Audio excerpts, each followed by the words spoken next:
Steve Jew on MMA Mania. Okay, so you're both on the line. Jarod, we have Steve from MMA Mania. Jarod, it's a pleasure to Okay. talk to you again today. How are you doing? I'm doing great. How about you?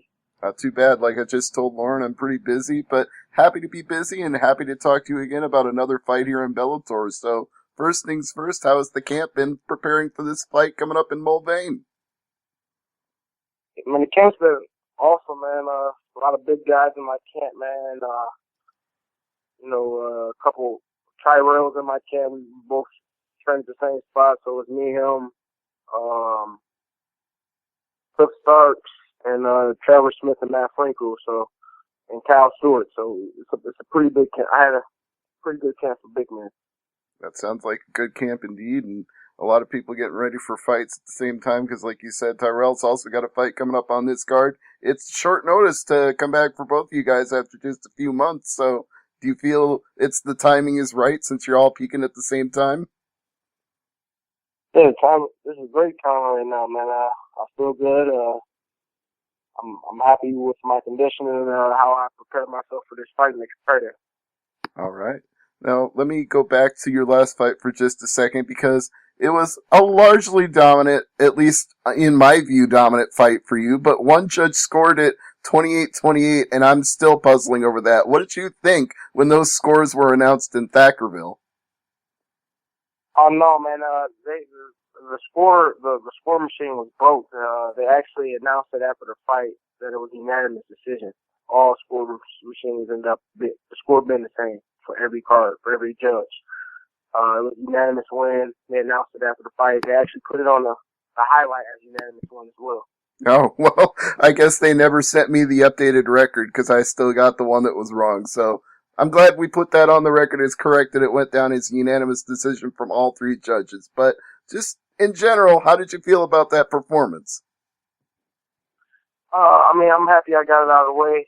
My opinion, it wasn't the best for me to how I didn't get the finish or whatever. But I'm looking forward on to my next few fights and getting finishes on from here on out. It's just I had a few things to work on. It wasn't even. There was a lot of stuff going on in my mind at the time, so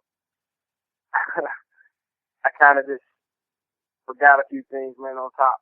So I had a few opportunities where I should have finished it off, but I didn't. But next time it'll be different. Well, yes, the next time's coming up here on January 27th with Kevin Woltkamp, and it seems like this is a good opportunity for a guy to finish, but I don't want to belittle anybody since, even 1 and 2 is 3 more fights than I've had, so what do you think of him as an opponent? That's funny, man. I mean, you gotta respect everybody so far, I guess, in the fight game, but coming to bang, man, and I'm looking for a finish, man. Possibly a knockout. That would be fun to watch, but what do you think from, obviously, like you said, you respect everybody, but at the same time, you've got to be thinking that there's got to be tougher guys out there for me than 1 and 2. I'm sure it is, man. It probably always is a tougher guy, but this is who it is for right now. It doesn't really matter. The record doesn't really matter too much, but depends. No telling how I got scored or judged or whatever. But at the same time, man, I'm ready to bang, and I don't care who's in front of me. Absolutely. So, have you had any scouting on him? With only 3 fights, again, there's probably not a whole lot out there, but maybe you've heard or seen something. Yeah, he had a few amateurs before that, though. So, 4 fights, 3. But at the same time, amateur fights, he had, I guess, so I think he had a few of those, that's all. But, that doesn't really matter. I really don't care about any of that, his record or anything, so. All right. I looked up to him a little bit. He likes to stand up, he likes to bang, and then I've seen everything. So, probably going to test his chin next week. That sounds like fun to me. So, you said that there were a few opportunities that you might have missed out on in the last fight. So, what are those things, and what have you improved on that you won't miss out on this time?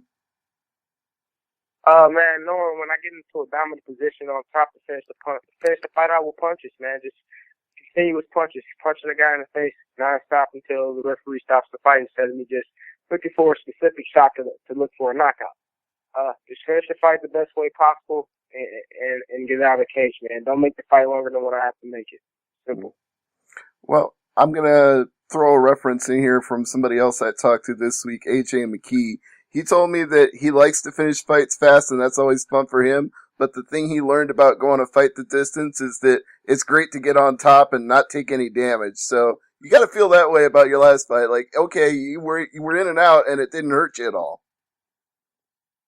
Exactly. No damage taken, man. That's the best way to go. Less damage, man, the better it is. You know, the more you can fight.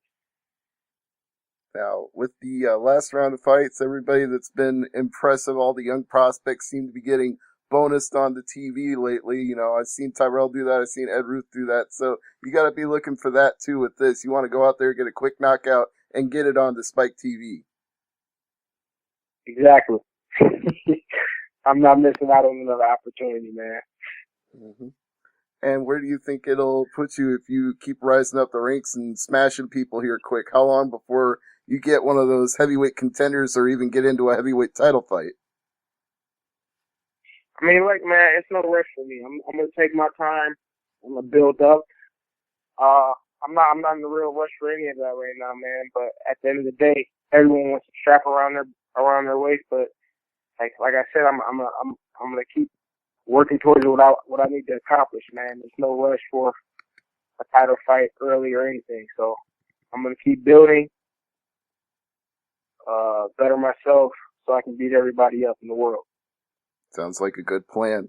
What do you think about this card in general with Melvin Guillard and Chidi Njokuani? We got a guy who's been around forever, kind of a name in the sport, and a guy who's coming up underneath him, obviously wants to score the upset and beat Guillard. But what do you think of the card in general? Oh man, I think the card's pretty awesome, man. You got a hometown guy. What's his name? The Caveman, David Rickles. Caveman, yeah. You got the Caveman, you got the hometown guy, and then you got Chief Bang Bang, dude. That guy's amazing. He got knockout power, good kicks. I'm really excited to watch him fight, man. He got big old Tyrell fighting. So, and then what's her name? Alina. Oh yeah. We got Middleton and Yager. Yep. So it's a pretty decent card, man. AJ's in the card too, so. Absolutely. That's right? why I talked to him the other day. He's fighting a guy named Brandon Phillips. Right, man. That's great, because he just fought last month too with me. Last time I fought him. Mm-hmm. It's kind of amazing how many guys are making quick turnarounds on these cards. You are, he is, and I'm wondering how many fights do you plan to have in 2017 if you keep up this pace? maybe 6. Mm-hmm. Oh, 5 more. Is your body going to be able to take that, or is at some point you're going to have to take like a 2 or 3 month vacation and just chill for a little bit? Oh yeah, it's always going to be like that, man. I'm just saying, like, man, if I can, I will. But at the same time, man, I still want to build. There's no rush. I still want to build, get better, and beat up everybody in the world. It's real simple. That's the game plan.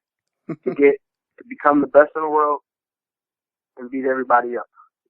You know, it sounds a little bit like something Tito Ortiz said during the press conference. You know, it's like, I'm in here to beat people up for a living. That's what I do. It's a fight. He just wants to get in there and beat people up. Tito Ortiz.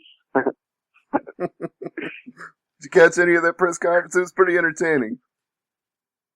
Nah, man, I really don't watch them, man, too much on their press conference. They're kind of WWE. Well, this one definitely was, with Chael and Tito going back and forth. It was very pro wrestling. Yeah, that's exactly what it is with those two, man. Like, and it's so funny, man. It's like, come on, man. True. But it's entertaining, though, man, at the same time. Mm-hmm. I don't know who's going to win that fight. I think I said Chael. I think Chael's going to win, but there's no telling. I kind of feel that, too. I feel like Tito's got a few too many injuries at this point, and he's already talking about it being his last fight. And anytime people say that it's their last fight, that's usually not a good sign for how they're going to do.